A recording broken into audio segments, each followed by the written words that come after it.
त्रिपाठी, शाम के 5 बजने वाले हैं। ये वक्त है आप सभी के पसंदीदा कार्यक्रम दंगल का। आज का दंगल दक्षिण में आजमाए जा रहे चुनावी दांव पर है। कर्नाटक में अगले महीने 10 तारीख को वोटिंग होनी है। 2 हफ्ते का वक्त बचा है। ऐसे में बीजेपी और कांग्रेस के बीच सबसे बड़ी टक्कर करप्शन और रिजर्वेशन के 2 मुद्दों पर हो रही है। 4% मुस्लिम आरक्षण खत्म करके बीजेपी ने बड़ा दांव चला है, लेकिन कर्नाटक सरकार के इस आदेश पर सुप्रीम कोर्ट में सुनवाई चल रही है और 9 मई तक के लिए आदेश पर रोक लगी हुई है। कांग्रेस पार्टी का कहना है कि बीजेपी ने चुनावी सीजन में मुसलमानों का आरक्षण खत्म करके सिर्फ लिंगायतों और वोकालिगा को ठगने का काम किया है और सुप्रीम कोर्ट में अपने फैसले का बचाव तक नहीं कर पा रही। वहीं बीजेपी का कहना है कि कांग्रेस ने मजहब के आधार पर मुसलमानों को 4% असंवैधानिक आरक्षण दिया था और उसे दक्षिण के हर राज्य से खत्म किया जाएगा। बीजेपी के नेता के.एस. ईश्वरप्पा ने तो यहां तक कह दिया है कि उन्हें सिर्फ मजहब के नाम पर वोट नहीं चाहिए और ऐसे एक भी मुस्लिम वोट की उन्हें जरूरत नहीं है।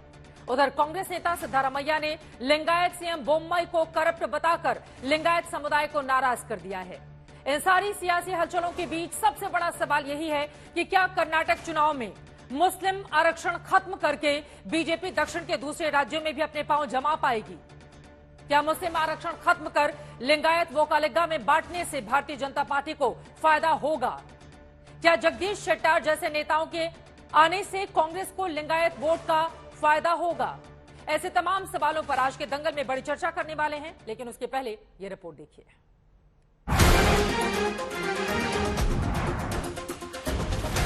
भारतीय जनता पार्टी की सरकार बनेगी तो एक गैर संवैधानिक मुस्लिम रिजर्वेशन को हम समाप्त कर देंगे। सत्ता की कुर्सी का सवाल है, दक्षिण का दंगल है और आखिरी 2 हफ्तों की मियाद। बीजेपी ने मुसलमानों को मिले 4% आरक्षण काट कर लिंगायतों और वोकालिंगा में बांट दिया, लेकिन लड़ाई सुप्रीम कोर्ट तक पहुंच गई। सरकार का आदेश होल्ड पर है, लेकिन सियासत फुल स्पीड चल रही है। कर्नाटक में ताजा कलह मुस्लिम आरक्षण हटाकर लिंगायत वोकालिंगा आरक्षण देने पर मची है। बीजेपी सरकार ने मार्च में जो आदेश निकाला था, उस पर सुप्रीम कोर्ट में 9 मई तक रोक जारी रहने वाली है। The Supreme Court, I understand, has stayed the stayed the reservation order of the Karnataka government. We are certainly, as a party, very clear that religion-based reservations amounts to nothing but vote bank politics, and we will certainly argue this case in front of the Supreme Court. Karnataka में मुसलमानों को 4% आरक्षण खत्म करने के सरकारी फैसले पर सुप्रीम कोर्ट में रोक जारी रही तो कांग्रेस ने बीजेपी पर हमले शुरू कर दिए। कांग्रेस आरोप लगाने लगी कि बीजेपी ने आरक्षण के नाम पर लिंगायतों, वोकालिंगा, SC, ST को ठगा है। सुप्रीम कोर्ट ने अपने फैसले का सरकार ने बचाव तक नहीं किया। कांग्रेस पूछने लगी कि मुस्लिम आरक्षण खत्म करके बीजेपी ध्रुवीकरण क्यों करना चाहती है। A government which can't defend their own government order, they don't have a right to be in government for even a single second. हमने तो एक निर्णय लिया है, इंटरनल रिजर्वेशन, ये सब रिजर्वेशन का मामला बहुत बरसों से चल रहा है। यही सिद्धरामैया गवर्नमेंट कमीशन अपॉइंटमेंट किए थे, हमने जो इम्प्लीमेंट किया है, इम्प्लीमेंट के बाद हम उसको रिस्टोर करेंगे। ये तो मुस्लिम रिजर्वेशन जो दिया गया था, इट इज एंटी कॉन्स्टिट्यूशनल। जब एंटी कॉन्स्टिट्यूशनल को किया गया था, जब हमने निर्णय लेके उसको निरस्त कर दिया है। 5 साल लग गए निरस्त करने में, इतना देर कर दी आपने आते आते। ये एक सरकार का पूरा बरस 5 साल रहता है, एक पीरियड पूरा साल 5 साल रहता है। 5 साल में जो निर्णय होता है वो सरकार का निर्णय ही होता है। जी, आरक्षण का मामला क्या है? दरअसल कर्नाटक में करप्शन के मुद्दे पर कमजोर पड़ रही बीजेपी सरकार ने एन चुनाव से पहले आखिरी मार्च में एक नोटिफिकेशन जारी किया। इसके तहत कर्नाटक में मुसलमानों को जो धार्मिक आधार पर 4% आरक्षण मिला था, उसे निरस्त करके 2% आरक्षण लिंगायत और 2% वोकालिंगा समुदाय को देने का फैसला किया। चुनाव के ठीक पहले सरकार के इस फैसले को लेकर कर्नाटक से तेलंगाना तक सियासत गर्म हो गई। आखिर बीजेपी पसमानदा मुसलमानों की दुश्मन क्यों है? धर्म के आधार पर रिजर्वेशन नहीं होना चाहिए। Change in reservation just before 90 days of model code of conduct with the help of government order was just a cheat all program. Congress घटती में भी आ गई तो ऑल टाइम हाई करप्शन होगा, तुष्टीकरण होगा। दरअसल मुस्लिम आरक्षण के मुद्दे को बीजेपी कर्नाटक से शुरू करके पूरे दक्षिण में आजमाना चाहती है और इसके पीछे चुनावी गणित ये है कि कर्नाटक में लिंगायत और वोकलिंगा दो बड़े वोट बैंक हैं। करीब 17% आबादी लिंगायतों की है और 14% वोकलिंगा है। दोनों समुदायों को कर्नाटक में पहले से 5% और 4% का आरक्षण प्राप्त है, लेकिन 4% मुस्लिम आरक्षण खत्म करके 2-2% दोनों को बांटने से लिंगायतों को 7% और वोकलिंगा को 6% आरक्षण मिल जाता है। ऐसा करके बीजेपी एक तीर से दो शिकार कर रही है। एक तो ध्रुवीकरण का फायदा होगा, दूसरा जगदीश शेट्टार और लक्ष्मण सावड़ी जैसे लिंगायत नेताओं के जाने से हुए नुकसान की भरपाई की जा सकेगी। और अब तो यह हाल है कि बीजेपी नेता खुलेआम मुस्लिम वोट का बहिष्कार करने की बात करते हैं। ಜಾತಿ ವಿಚಾರಗಳನ್ನು ಎತ್ತಿ ಅದರಲ್ಲೂ ಉಪಜಾತಿಗಳ ಲೆಕ್ಕ ಇಟ್ಕೊಂಡು ಚುನಾವಣೆ ಮಾಡಿದ್ರೆ ಸ್ಪಷ್ಟವಾಗಿರಬೇಕು, ನಾವು ಈ ಸಮಾಜದಲ್ಲಿ ಒಟ್ಟಾಗಿದ್ದೀವಪ್ಪ, ದಯವಿಟ್ಟು ನಮ್ಮನ್ನು ಒಡೆಯುತ್ತ ಪ್ರಯತ್ನ ಮಾಡಬೇಡಿ। उधर कांग्रेस भी पीछे नहीं है। राहुल गांधी लिंगायत वोट पाने के लिए कर्नाटक के बागलकोट में बसपा जयंती समारोह मना रहे हैं। लिंगायत मठ के दौरे कर रहे दूसरी तरफ कांग्रेस के सिद्धारमैया ने भ्रष्ट लिंगायत सीएम के बहाने पूरे लिंगायत समुदाय को ही करप्ट ठहराने की कोशिश कर दी। अब देखना होगा कि करप्शन और रिजर्वेशन की पिच पर चुनावी खेल खेल रही कांग्रेस बीजेपी में से किस पर कर्नाटक के वोटर भरोसा करते हैं। कर्नाटक से नागार्जुन और अनघा के साथ हिमांशु मिश्रा, बेंगलुरु, आज तक।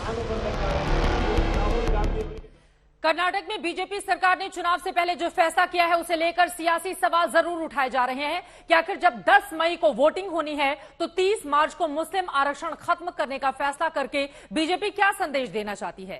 बीजेपी की सियासत को समझने के लिए आपको ये मुस्लिम आरक्षण वाली राजनीति समझनी होगी और उसके लिए दक्षिण भारत चलना होगा।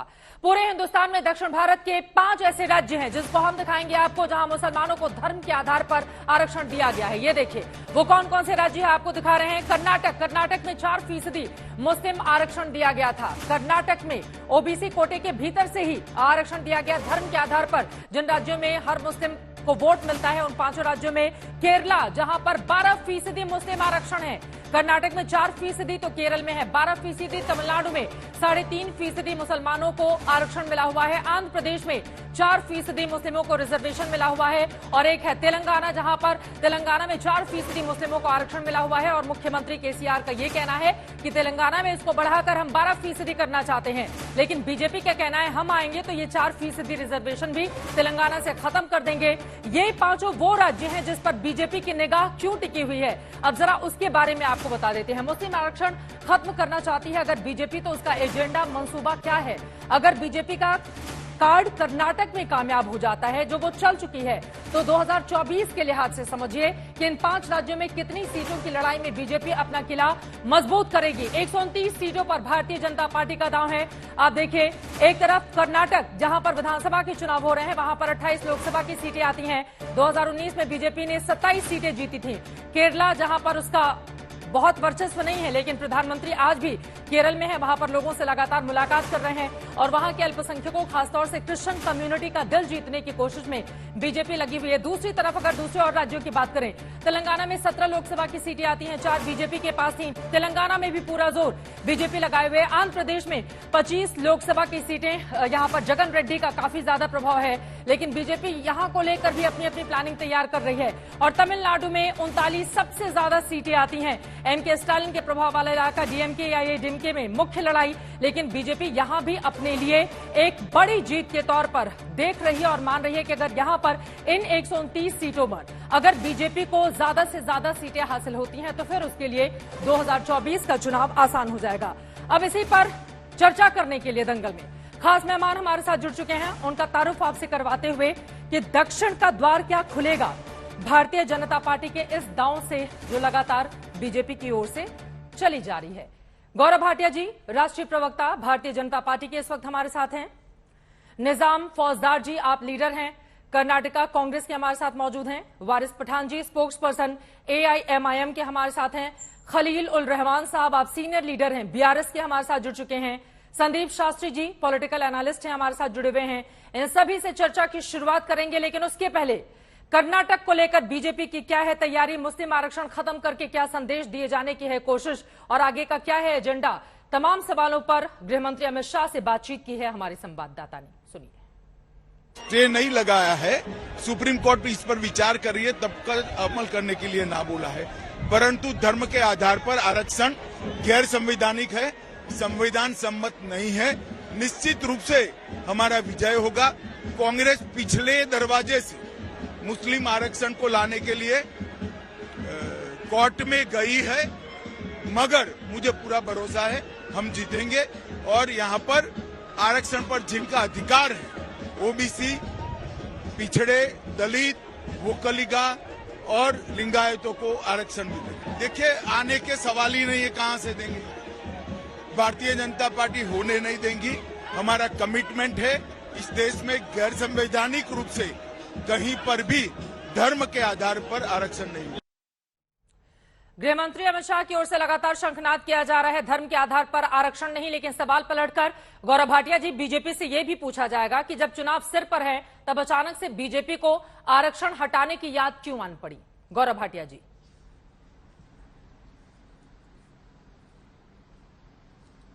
चित्रा जी नमस्कार। सबसे पहले तो मैं ये कहूंगा कि अगर संवैधानिक दृष्टि से कोई किसी ने गलत कृत्य किया है तुष्टीकरण की राजनीति करते हुए, और मैं कांग्रेस पार्टी की बात कर रहा हूं, 3 दशक पहले ये तुष्टीकरण की राजनीति करते हुए ये रिजर्वेशन रखा गया, उसका अगर सुधार हो रहा है तो ये ऐतिहासिक है। और सभी दर्शकों को ये जानना चाहिए, आप हर कार्यक्रम में देखती हैं यही Congress party, AIMIM, Samajwadi party, TMC बार बार कहती है सेक्युलर, पंथ निरपेक्षता हमारे संविधान की आत्मा है। अब आप मुझे बताइए, अगर पंथ निरपेक्षता संविधान की आत्मा है तो धर्म के आधार पर आरक्षण कैसे हो सकता है? दूसरी बात, मैं दर्शकों के लाभ के लिए अनुच्छेद 16 और खासकर इसमें 16(2) पढ़ना चाहूंगा। ये क्या कहता है? राज्य के अधीन किसी नियोजन या पद के संबंध में केवल धर्म, मूल वंश, जाति, लिंग, उद्भव, जन्मस्थान, निवास या इनमें से किसी के आधार पर ना तो कोई नागरिक अपात्र होगा, ठीक है, और ना उससे विभेद किया जाएगा। तो ये हमारा संविधान कहता है। तो सवाल आज ये पूछा जाना चाहिए, सबका साथ सबका विकास का मूल मंत्र जो हमारा है, उसके आधार पर एक जो भूल की थी कांग्रेस पार्टी ने, उसका सुधार किया जा रहा है जो संवैधानिक दृष्टि से भी उचित है। तो इनको दर्द क्यों हो रहा है? क्या ये तुष्टीकरण की राजनीति नहीं है? ठीक है, जैसे ही कांग्रेस के नेता जुड़ेंगे सवाल का जवाब मैं लूंगी, लेकिन उसके पहले वारिस पठान जी, वो कह रहे हैं दर्द क्यों हो रहा है? संविधान में धर्म के आधार पर अगर आरक्षण की व्यवस्था नहीं है और अपने वोट बैंक की पॉलिटिक्स के लिए इसको लेकर आया गया तो संविधान की रक्षा कर रही है बीजेपी, इस पर तो खुश होना चाहिए आप लोगों को। वारिस जी। अरे बीजेपी तो संविधान की रोज धज्जियां उड़ा रही है। मोदी जी बोलते हैं सबका साथ, सबका विकास, सबका विश्वास, और जाओ पासमानदा मुसलमानों को नजदीक लाओ, उनसे जाके मिलो। मगर यहाँ तो देखा जा रहा है कि आप तो रिजर्वेशन ही खत्म करना चाहते हो। कर्नाटका में आपने जो 4% रिजर्वेशन था उसको हटा दिया, सुप्रीम कोर्ट में गया, सुप्रीम कोर्ट ने बराबर फटकार लगा दी, रोक लगा के रख दिया। अब वहीं पर अमित शाह ने तेलंगाना के अंदर जाके बोल दिया कि हमारी सरकार सत्ता में आएगी, जो कि आने वाली तो है नहीं, तो हम रिजर्वेशन को, मुसलमानों का रिजर्वेशन हटा देंगे। मैं पूछना चाहूंगा अमित शाह साहब, आप थोड़ा ज्ञान ले लो, आपके पास तो बड़े बड़े वकील प्रवक्ता बन के भी बैठे हुए, उनसे भी पूछ लो। हमने रिजर्वेशन रिलीजन की बुनियाद पे नहीं मांगा है। रिलीजन ओबीसी कैटेगरी में जो मुसलमान है उसको मिला है सोशली इकोनॉमिकली बैकवर्डनेस के ऊपर। क्रिश्चियन कमीशन का रिपोर्ट है, सुधीर कमीशन का रिपोर्ट है, उसको आप पढ़ लो। रिपोर्ट में ये लिखा हुआ है कि जो ओबीसी कैटेगरी के अंदर मुसलमान है, जो सोशली इकोनॉमिकली बैकवर्ड है, उसको रिजर्वेशन मिलना चाहिए। तो उस बुनियाद के ऊपर रिजर्वेशन दे रहे हैं, मगर आपको उसको इम्प्लीमेंट नहीं करना चाहती है। और यहाँ पर जिस कर्नाटक की बात हो रही है वहां पर 80 लाख मुसलमान हैं, और सभी को अगर इस 4% के दायरे में लेकर आया गया, सभी तो पिछड़े हैं नहीं, सभी के लिए ये व्यवस्था है ना जो बीजेपी कहती है। वारिस पठान जी, आप सुनिए। नहीं, अरे आपको मुसलमानों से इतनी नफरत क्यों है? बीजेपी, गौरव भाटिया ने जवाब दो ना। मुसलमान इस देश का हिस्सा है, हमारे लोगों ने देश की आजादी के लिए अपनी जाने गंवाई, देश आजाद हुआ। आज आप पूरी तरह से नफरत फैला रहे हो। कभी आपको हमारे हिजाब से नफरत, मदरसों से नफरत, आज रिजर्वेशन से नफरत। आप क्यों नहीं चाहते कि मुसलमान भी पढ़ लिख के बड़ा बने, डॉक्टर, इंजीनियर, लॉयर बने? चित्रा जी, वारिस पठान अपने बेटे के लिए रिजर्वेशन नहीं मांग रहा है, मैं उन लोगों के लिए रिजर्वेशन मांग रहा हूं जिस माँ बाप का अरमान है कि उनका भी बेटा बेटी पढ़ लिख के बड़ा IAS IPS ऑफिसर बने, देश के नागरिकों के साथ कंधे से कंधा मिलाकर आगे बढ़े, देश का नाम रोशन करे। मगर ये लोग चाहते नहीं है ये रिजर्वेशन मुसलमान किसी भी तरह इनको नीचे रखना। अरे महाराष्ट्र में भी तो इनकी सरकार है, सुनिए चित्रा जी 10 सेकंड में अपनी बात खत्म करूंगा। महाराष्ट्र में भी इनकी सरकार है बीजेपी की। मुंबई की उच्च न्यायालय, बॉम्बे हाई कोर्ट ने कहा है कि आप 5% रिजर्वेशन एजुकेशन में दो। क्यों नहीं देते इन लोगों रिजर्वेशन एजुकेशन के? तो चलिए बताइए मुझे। ठीक है गौरव भाटिया जी, जवाब दीजिए उनके सवालों पर। वो कह रहे हैं बीजेपी को मुसलमानों से इतनी चिढ़न क्यों होती है? गौरव भाटिया जी, ठीक है मैं जवाब ले लेती हूँ, उसके बाद बाकी मेहमानों के पास। गौरव भाटिया जी वो सीधा सवाल पूछ रहे हैं आपसे। देखिए चित्रा जी, इनकी पार्टी के तो जो बैरिस्टर हैं वही शरियास्टर हैं। वो संविधान पढ़ते ही नहीं है, वो तो केवल और केवल धार्मिक ग्रंथ पढ़ते हैं। मैंने अनुच्छेद 16 पढ़ा और अधिवक्ता हैं वारिस भाई मेरे साथी, इन्होंने कोई उत्तर नहीं दिया। अब मैं एक अनुच्छेद 15 भी पढ़ देता हूं और संविधान का भारत के ही पढ़ रहा हूं, पाकिस्तान का नहीं या सऊदी अरेबिया का नहीं। सुनिए, धर्म, मूल, वंश, जाति, लिंग या जन्म स्थान के आधार पर प्लीज शांत ठीक है ठीक है, पढ़ने के लिए है, ये टेबल पे रखने के लिए नहीं है, इसलिए बता रहा हूँ एक एक करके। हाँ, ये अनुच्छेद 16 पढ़ने के बाद अनुच्छेद 15 पढ़ रहा हूं, सारे दर्शक सुन रहे हैं। धर्म, मूल, वंश, जाति, लिंग या जन्म स्थान के आधार पर विभेद का प्रतिषेध। ये क्या कहता है? धर्म के आधार पे आप नहीं कर सकते हैं आरक्षण और कोई भेदभाव, लेकिन इस पे ये उत्तर नहीं देंगे। और देखिए अज्ञानता की पराकाष्ठा है ये लोग जो आते हैं। इन्होंने क्या बोला? मुस्लिम जो आरक्षण पाते हैं वो क्योंकि आर्थिक तौर पे कमजोर है और गरीब है। चित्रा जी आपने भी सुना होगा, लेकिन इनको ये भी जानकारी नहीं है कि मुसलमानों को 10% जो इकोनॉमिकली वीकर सेक्शन के लिए आरक्षण है उसमें दिया जा रहा है, उस कैटेगरी में डाल दिया है।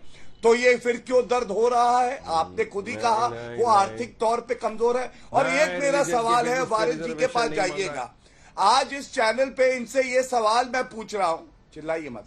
ठीक है, एक एक करके आ रही हूँ वारिस जी, आपके पास भी आ रही हूँ। निजाम फौजदार जी भी हमारे साथ आ चुके हैं, एक एक करके। गौरव जी की बात पहले पूरी हो जाए। गौरव भाटिया जी। हाँ चित्रा जी, देखिए मेरा पहला सवाल जो दर्शकों ने भी पूछा होगा और जनता के मन की बात है। आप कहते हैं पंथ निरपेक्षता अच्छी बात है, संविधान की आत्मा है। आज पंथ निरपेक्षता का क्या होगा जब आरक्षण धर्म के आधार पर होगा? दूसरे नंबर का सवाल यह है, एएमयू में जो SC ST है भाई बहन, उनको आरक्षण नहीं मिलता है, अलीगढ़ मुस्लिम यूनिवर्सिटी। आज आप आज तक पे बोलिए, उनको मिलना चाहिए। आपकी पार्टी ये मांग उठाएगी, बैरिस्टर ओवैसी ये मांग उठाएंगे, बोलिए चलिए। जल्दी से वारिस पठान जी उनके सवाल पर जवाब दीजिए। निजाम जी उसके बाद रिलीजन की सुनिए, फिर मैं मेरे फाजिल दोस्त गौरव भाटिया को ज्ञान देना चाहता हूं। आप पढ़ते हो, हम तो पढ़ के इसका इम्प्लीमेंटेशन करते हैं और प्रॉपर वर्ड टू वर्ड इसका हम आपको जवाब दे सकते हैं, देते भी है। रिलीजन की बुनियाद पे कौन रिजर्वेशन मांग रहा है? सुधीर कमेटी, क्रिश्चियन कमेटी का रिपोर्ट आपने नहीं पढ़ा क्या? उन्होंने क्या कहा कि मुसलमानों के अंदर OBC जो कैटेगरी है उसमें जो बैकवर्ड क्लास है सोशली और इकोनॉमिकली, रिजर्वेशन उनको मिलना चाहिए। 4% रिजर्वेशन उनको मिलता है। तेलंगाना की असेंबली ने 12% रिजर्वेशन पास किया है, जो अमित शाह के ऑफिस में पड़ा हुआ है, आज तक उसको आप लोग क्यों इंप्लीमेंट नहीं कर रहे? महाराष्ट्र में हाईकोर्ट ने ऑर्डर दे दिया है 5% रिजर्वेशन एजुकेशन में दे दो, क्यों नहीं देते? अरे आप मुसलमानों से इतना घिना और इतनी दुश्मनी क्यों रखते हो, क्यों नफरत करते हो? यही तो उत्तर है। ठीक है, चलिए निजाम फौजदार जी को भी लेकर आती हूँ मैं। ठीक है सर, आप बार-बार आरोप लगा रहे हैं कि बीजेपी मुसलमानों से नफरत क्यों करती है। ठीक है सर, निजाम फौजदार जी मैं आपके पास आते हुए, चूंकि कर्नाटक में जो इलेक्शन है वो बिल्कुल सिर पर है, अभी भले ही कोर्ट की ओर से इस पर रोक लगा दी गई हो, 9 तारीख को ही इस पर कोई फैसला आएगा या फिर आगे क्या सुनवाई होती है देखना महत्वपूर्ण रहेगा। लेकिन बार बार बीजेपी के बड़े नेताओं की ओर से पूछा जा रहा है कि कांग्रेस बताए कि जो आरक्षण खत्म किया गया है, जो वोका लिंगा और लिंगायत समुदाय में बांट दिया गया है, कहां से लेकर वो मुसलमानों को आरक्षण देगी? बार बार जो वादा गिनाते हुए कांग्रेस पार्टी नजर आ रही है हर एक रैली में। देखिए बीजेपी जो सियासत करना चाहती है, इसके 2 मूलभूत है। एक पहली बात है कि ये दलित, OBC और हर एक जो पिछला वर्ग है उनका आरक्षण खत्म करना चाहती है। वो मुसलमानों के खांधे पे रखकर ये गोली चला रहे हैं। इनका कोई मंशा, इनका कोई इंटेंशन नहीं है, इनकी कोई नियत नहीं है कि कोई पिछड़ा वर्ग आगे आए, पढ़े लिखे, कोई अच्छी नौकरी करे, कोई अच्छा उद्योग स्टार्ट करे, ये नहीं चाहते हैं। अगर देखें तो अगर जस्टिस एच.एन. नागमोहन का जो कमिटी बनी थी, कमीशन जो बना था, उसमें कहा गया था कि 3 और 7% से लेकर उसको 15 और 17% SC/ST का कर देना चाहिए था। इसका सबमिशन हुआ करीब 2022 में अक्टूबर में हुआ, लेकिन इस सरकार ने उस कमीशन के रिकमेंडेशंस को लागू करने के लिए ये पीछे आगे कदम क्यों नहीं उठा रही थी? ये कदम वहां नहीं उठा रही थी जहां पे देना था, लेकिन जब इन्होंने 4% मुसलमानों का जो आरक्षण था, जो रिजर्वेशन था, उसको रद्द करके वो 2% जब लिंगायत और वकलीगा समाज को देते हैं, वही दो समाज कहते हैं, वो दो समाज के बड़े बड़े लीडर्स कहते हैं कि हमें ये चोरी का और ये लूटा हुआ आरक्षण नहीं चाहिए, हमें हमारा हक दीजिए, उनका हक उनको रहने दीजिए। जब लोग लड़ना नहीं चाहते, जब लोग इसके ऊपर बहस नहीं करना चाहते, जो समाज इसके ऊपर बहस नहीं करना चाहते, बीजेपी यहाँ पे 40% सरकार जो है 40% लूट कर ये जो ऑपरेशन कमला करते हैं, उसको छिपाने के लिए आरक्षण का मुद्दा उठाकर इतना बड़ा करना चाहते हैं कि इनका जो भ्रष्टाचार है, जो ऊपर से लेकर नीचे तक 2,500 करोड़ का सीएम पोस्ट बेचने वाली पार्टी आज कहती है कि आरक्षण के बारे में बात करती है, लेकिन उसके भ्रष्टाचार के बारे में बात नहीं करती। वो कह रहे हैं कि भ्रष्टाचार से ध्यान हटाने के लिए ये सब कुछ कर रही है बीजेपी। ठीक है सर, गौरव जी। देखिए, कांग्रेस पार्टी का मूल चरित्र ही यही है कि ये केवल धार्मिक ग्रंथ पढ़ते हैं, तुष्टीकरण की राजनीति करते हैं, और यही बात खड़गे जी बोल दें किसी भी वक्तव्य में, साक्षात्कार में। कितना लिंगायत विरोधी, वोकालिगा विरोधी जो बैकवर्ड क्लास है, उनको लाभ हो रहा है। 2% उनका आरक्षण बढ़ाया गया है, और यही इनका दर्द है। और मैं आपको बताता हूं इनकी तुष्टीकरण की राजनीति। 2 उदाहरण देता हूं। चित्रा जी, पहले याद करिए, मार्च 2018 में सिद्धारमैया जब मुख्यमंत्री थे, तो चुनाव से पहले उन्होंने कोशिश करी कि हिंदू वोट जो है वो बढ़ जाए, और लिंगायत जो है समुदाय, उसमें वीरशैव को माइनॉरिटी स्टेटस देने की बात करी। दूसरा, PFI SDPI के जो मेंबर थे, उनपे आतंकवाद तक के मुकदमे चल रहे थे, इन्होंने वो मुकदमे वापस लिए, क्योंकि इनको आतंकवाद में भी अपना वोट बैंक दिखाई देता है। और ये दोनों तथ्य मैं बड़ी जिम्मेदारी से कह रहा हूं। खड़गे जी से यही बयान बुलवा दीजिए जो कर्नाटका के कांग्रेस के प्रवक्ता बोल रहे हैं। बीजेपी को मुसलमानों की वोट चाहिए या फिर नहीं चाहिए? अगर नेताओं की ओर से इस तरह के बयान आएंगे तो पलट के पूछा जाएगा ना कि मुसलमानों को लेकर बीजेपी की ये सबका साथ, सबका विकास, सबका विश्वास वाली नीति है या फिर नहीं है। चित्रा जी, मुझे जवाब देने दीजिए। मैं आ रही हूँ निजाम साहब, एक बार उनकी बात हो जाए। गौरव चित्रा जी, एक जो संवैधानिक दृष्टि से तुष्टीकरण करके एक भूल कांग्रेस पार्टी ने करी, इतिहास रचा गया जब इस भूल का सुधार भाजपा ने किया है। इसको इतना छोटा, इतना तुच्छ क्यों बना दे कि वोट बैंक से जोड़ दे? हमें तो हर नागरिक का वोट चाहिए। हमारा तो मूल मंत्र है कि सबका साथ, सबका विकास, सबका विश्वास और सबका प्रयास। और एक एक जो हमारी स्कीम है, चाहे केंद्र में हो चाहे प्रदेश में हो, वो धर्म के आधार पे भेदभाव नहीं करती है। जैसे कि आपको मैं याद दिला दूं, कांग्रेस का मैनिफेस्टो आया था, तेलंगाना के चुनाव थे, इन्होंने कहा जो मुस्लिम हैं उनको हम बिजली की दर कम करके देंगे, और जो मस्जिद है वहां पे मुफ्त बिजली देंगे। ये इनका मैनिफेस्टो था। इस तरह की सहूलियत आप बाकी जो बहुसंख्यक है उनको क्यों नहीं देंगे? खलील और मेरा AMU पे जो सवाल था वारिस जी से, वो पूछ लीजिए। मुझे उसका जवाब बोलिए निजाम साहब, आप बोल लीजिए, उसके बाद खलील साहब मैं आ रही हूँ आपके पास। बोलिए निजाम जी। देखिए 2004 और 5 जब NDA की पहली सरकार थी, तब जब यहाँ पे येडियुरप्पा यहाँ पे जब चीफ मिनिस्टर थे, और उससे पहले उन्होंने एक रिकमेंडेशन भेजा था सेंट्रल गवर्नमेंट को, ये मांग करते हुए कि लिंगायत समाज को एक अलग दर बना दिया जाए। इसने ये बात स्टार्ट किया था, ये बात स्टार्ट किया गया था हमारे बीजेपी के लीडरान की बदौलत। और उस जो विभाजन ये करना चाह रहे थे, धर्म विभाजन करना चाह रहे थे, वो कांग्रेस के ऊपर डालते हैं। लेकिन मैं ये भी कहना चाहूंगा, ये भी कहना चाहूंगा, जब ये कहते हैं कि हम हर एक आदमी को चाहते हैं, हर एक समाज से आदमी को चाहते हैं, हर एक वर्ग के आदमी को चाहते हैं, लेकिन वहीं पे एक आदमी ईश्वरप्पा कहता है कि हमें मुसलमानों का वोट नहीं चाहिए। वहीं पे अमित शाह खड़ के कहते हैं कि हमें मुसलमानों का मुंह भी नहीं देखना चाहते हैं, हम उनको चाहते ही नहीं। वो कौन है हमें पता नहीं। कब कहा अमित शाह का आप हवाला दे रही है, उन्होंने कब कहा कि मुसलमानों का मुंह नहीं देखना चाहते हैं? झूठ बोल रहे हैं यहाँ पे बैठ के। निजाम फौजदार जी कब कहा, बताइए जरा। झूठ बोल रहे हैं। भाषा को समझने का एक ही अर्थ है, जब वो कहते हैं कि मुसलमानों को आरक्षण देना ही संविधान के खिलाफ है। अरे सिद्धारमैया, आपके मुख्यमंत्री लिंगायत समाज के प्रति किस तरह की भाषा का इस्तेमाल करते हैं उसको तो मैं बोल भी नहीं सकती। जो भी तथ्य हम बोले वो सोच समझ कर बोले प्लीज निजाम दी। अगर आप देश के गृह मंत्री को कोट कर रहे हैं कि वो मुसलमानों का चेहरा तक नहीं देखना चाहते हैं, तो सर आप बताइए कि उन्होंने कब कहा था? गलत बयानी तो ठीक नहीं है ना। इससे तो एक समुदाय के बीच क्या भावना जाएगी कि हाँ गृह मंत्री इस तरह की बातें कहते हैं, जबकि ये सरासर झूठ है। हम लोगों ने कभी नहीं सुना इतने सारे उनके, आज के भी बयान, कल के भी लगातार हम सुन रहे हैं। सर इस तरह से केंद्रीय गृह मंत्री को कोट करना ठीक नहीं है सर। ठीक है प्लीज निजाम फौजदार जी। खलील उर रहमान जी, सीधे आपके पास आते हुए, आप बीआरएस की लीडर है। अब तो तेलंगाना में जो 4% रिजर्वेशन मुस्लिमों को मिला हुआ है उसको आप लोग बढ़ाकर 12% करना चाहते हैं। बीजेपी कह रही है हम आएंगे तो ये खत्म कर देंगे। तो बीजेपी के इस प्लान तेलंगाना को कैसे देख रहे हैं आप? ध्रुवीकरण की कोशिश है या आपको लग रहा है कि क्योंकि बीजेपी तेलंगाना में कर्नाटक के बाद सबसे ज्यादा संभावनाएं देख रही है 2024 के मद्देनजर? सबसे पहले मैं ये कहना चाहूंगा कि जो बीजेपी का जो सपना है तेलंगाना का, वो सपना ही रह जाएगा और सपना कभी पूरा नहीं होगा।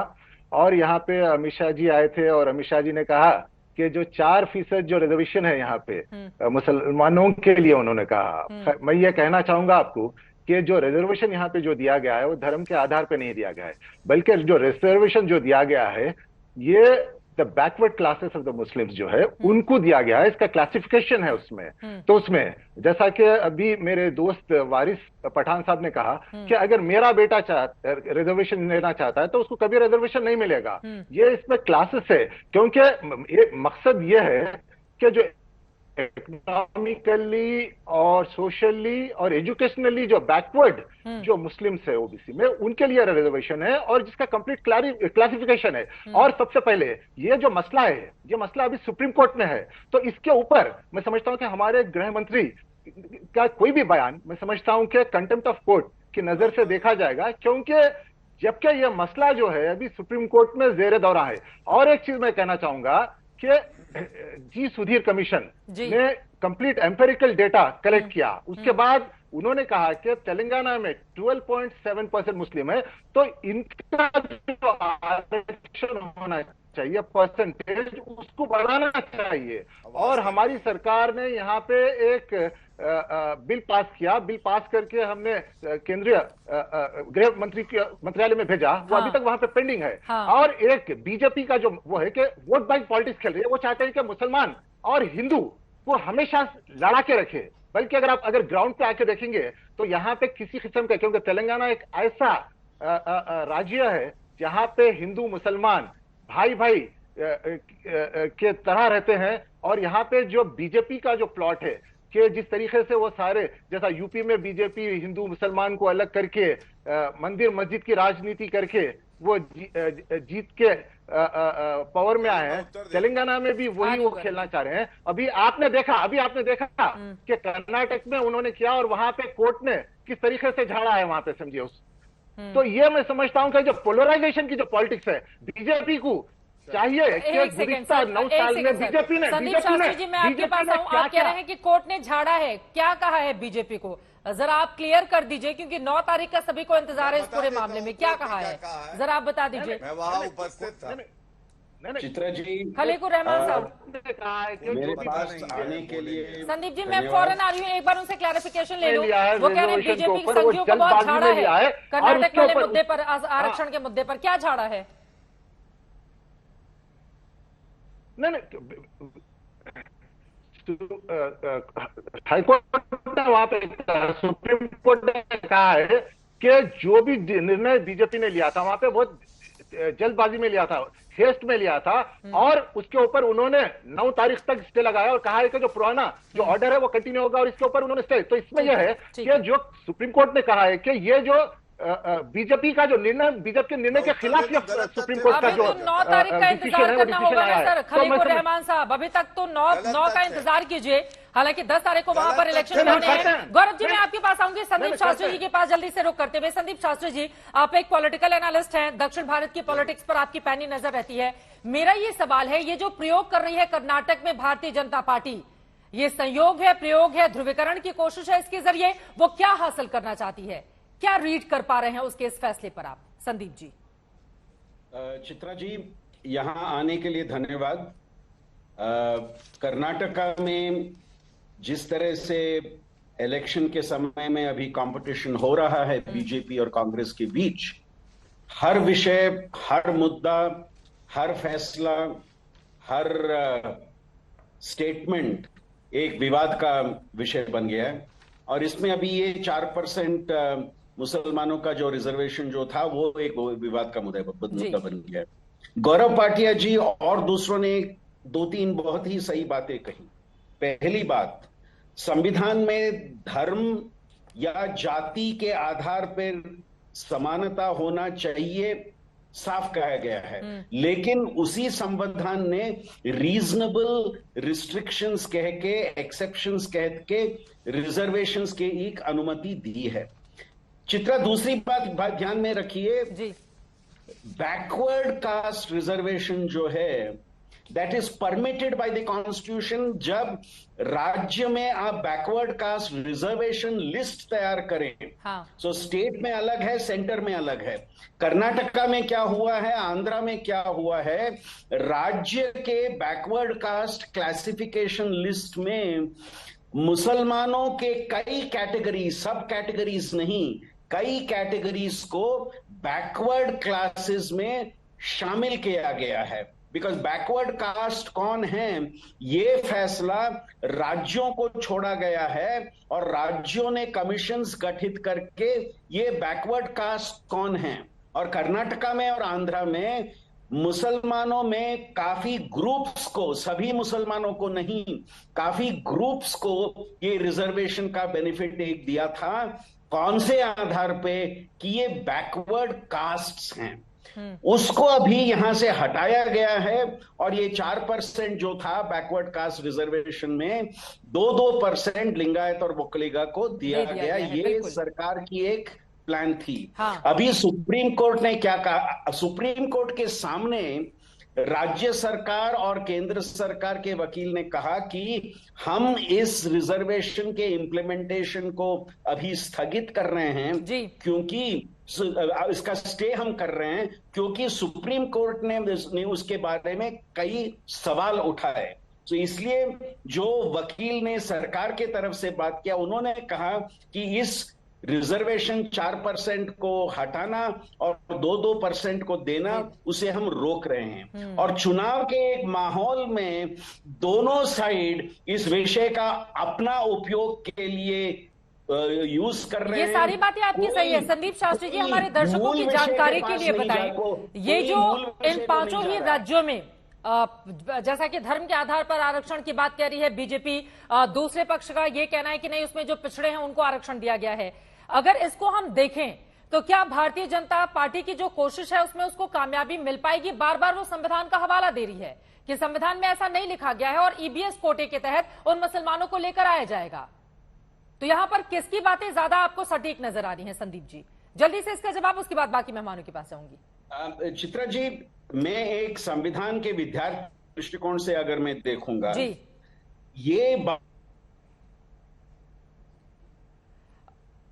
तकनीकी दिक्कत आ गई है, मैं आपके पास फिर से दोबारा लौट कर आऊंगी। लेकिन गौरव भाटिया जी, यहां पर जो बाकी विपक्ष के मेहमान बैठे हुए हैं उनकी ओर निजाम साहब आ रही हूं, उनकी ओर से ये बातें कही जा रही हैं, जैसे उन्होंने खुद ही अपना एग्जाम्पल दिया, बीआरएस के जो नेता हैं, कि अगर मेरे परिवार से या वारिस पठान के परिवार से कोई चाहे कि आरक्षण का लाभ ले ले तो उसको नहीं मिलेगा। मुस्लिमों के भीतर जो पिछड़े हुए हैं सामाजिक आर्थिक तौर पर, उनको आरक्षण का ये लाभ मिल रहा था या बाकी राज्यों में मिल रहा है, उसको क्यों हटाना चाहती है बीजेपी? गौरव जी। चित्रा जी, चित्रा जी, मैं पहले संवैधानिक दृष्टि से कुछ बातें कहूंगा।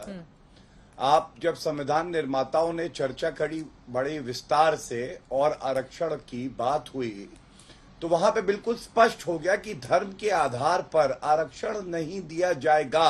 अनुच्छेद 14, अनुच्छेद 15 और 16 की मूल भावना यही है।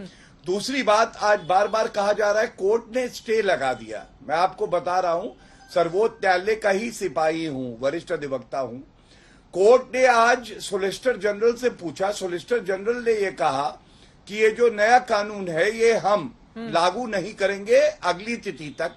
इस अंडरटेकिंग पे सर्वोच्च न्यायालय ने कहा ठीक है और 9 तारीख इसकी डेट लगा दी। कोई स्टे कोर्ट की तरफ से नहीं लगाया गया। तीसरी बात यहां बार बार कही जा रही है, चित्रा जी, एक कमिटी थी, एक कमीशन था। कोई कमिटी, कोई कमीशन हमारे संविधान से ऊपर नहीं हो सकती है। संविधान के तत्वाधान में ही, संविधान के तहत ही कमिटी और कमीशन काम करता है। चौथी बड़ी बात जो मैं आपको बताने जा रहा हूं, आंध्र प्रदेश ने एक ऑर्डिनेंस निकाला था जिसका जिक्र आप कर रही थी। 5% मुसलमानों को आरक्षण दिया जाएगा और हाई कोर्ट ने इसे गैर संवैधानिक पाया और ये मामला अभी भी संवैधानिक पीठ के सामने सर्वोच्च न्यायालय में लंबित है। ठीक है। पांचवी बड़ी बात, आज ये सारे तुष्टीकरण करने वाली पार्टियां अपनी ही बातों में फंसी हुई हैं। क्यों, मैं आपको बताता हूं। आज ये भूल गए कि कुरान क्या कहती है। ये लोग हमेशा कहते हैं कुरान में जो शब्द है वो इनके लिए सब कुछ है। मैं आज कहना चाहता हूं, सूरा 49 आयत 13, जाति की तो बात ही नहीं है। वहां तो कहा गया है हर मुसलमान केवल एक पहचान रखता है मुसलमान की, और जाति की बात ही नहीं है। तो या तो आप अपनी ही कुरान जो कि पवित्र है, पावन है, उसके विरोध में जा रहे हैं क्योंकि आपको आरक्षण चाहिए, और जो आरक्षण आपको संविधान की दृष्टि से भी नहीं मिल सकता। ठीक है, वारिस पठान जी, आपसे भी और कांग्रेस के नेता से भी इसका मैं जवाब लूंगी, लेकिन उसके पहले चूंकि लगातार कर्नाटक में पूरी ताकत झोंक रही है भारतीय जनता पार्टी, गृह मंत्री वहां पर पहुंचे हुए हैं। हिमांशु मिश्रा, हमारे संवाददाता ने मुसलमानों को आरक्षण खत्म करने के मसले पर उनसे की है बातचीत। सुनिए गृह मंत्री अमित शाह को। कैसा लगता है आपको 2018 से ये 23 के में अंतर? 18 और 23 में बहुत बड़ा अंतर है। यहाँ पर मोदी जी की गरीब कल्याण की योजनाओं का एक 4 साल में डबल इंजन सरकार के कारण एक ठोस आधार बना है। पहले कांग्रेस की सरकार गरीब कल्याण की योजनाओं को नीचे जमीन पर उतरने नहीं देती थी। पहले येदियुरप्पा जी और बसवराज बोम्मई ने गरीब कल्याण योजनाओं को जमीन पर उतारा है। लेकिन प्रियंका गांधी कह रही है कि आपने जो वादे किए थे वो निभाए नहीं है और जोड़ तोड़ करके आपने सरकार बनाई थी। इस बार ऐसा नहीं होगा और पूर्ण बहुमत से कांग्रेस की सरकार, इस बार जरूर ऐसा नहीं होगा। पूर्ण बहुमत के साथ भारतीय जनता पार्टी की सरकार बनेगी। जोड़ तोड़ की जरूरत नहीं पड़ेगी। प्रियंका की सच ही कह रही है। एक सवाल यह है कि मुस्लिम आरक्षण को लेकर कांग्रेस ये कह रही है कि आप तुष्टीकरण की राजनीति कर रहे हैं और आपने जो आरक्षण दिया हुआ था जो सरकार ने, आप उसको खत्म करने का काम कर रहे हैं, जबकि सुप्रीम कोर्ट ने ये कहा है कि आरक्षण पे स्टे लगा दिया है जो आपने एबॉलिश। स्टे नहीं लगाया है, सुप्रीम कोर्ट इस पर विचार कर रही है, तब तक अमल करने के लिए ना बोला है। परंतु धर्म के आधार पर आरक्षण गैर संवैधानिक है, संविधान सम्मत नहीं है। निश्चित रूप से हमारा विजय होगा।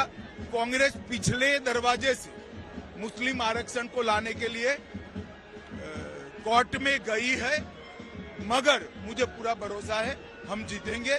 और यहाँ पर आरक्षण पर जिनका अधिकार है, ओबीसी, पिछड़े, दलित, वोकलिगा और लिंगायतों को आरक्षण मिलेगा। वो ये कह रहे हैं कि हम उसको आरक्षण जो है आने के बाद फिर से देंगे, लोगों के कुछ कम करने के बाद। देखिए, आने के सवाल ही नहीं है, कहां से देंगे। भारतीय जनता पार्टी होने नहीं देंगी।